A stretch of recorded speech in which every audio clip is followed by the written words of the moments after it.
Welcome back to the channel. Don't forget to like, share, and subscribe my channel. Today we are explore how to create a business presentation slide using film grain in Photoshop. I open Photoshop and set the slide size so everything feels structured and calm.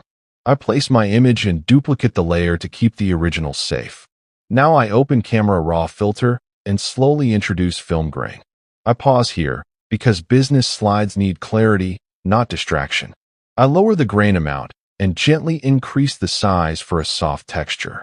I zoom in to check text areas and make sure nothing feels noisy. I zoom out and feel the balance of the slide. Now I add business heading text and align it with confidence.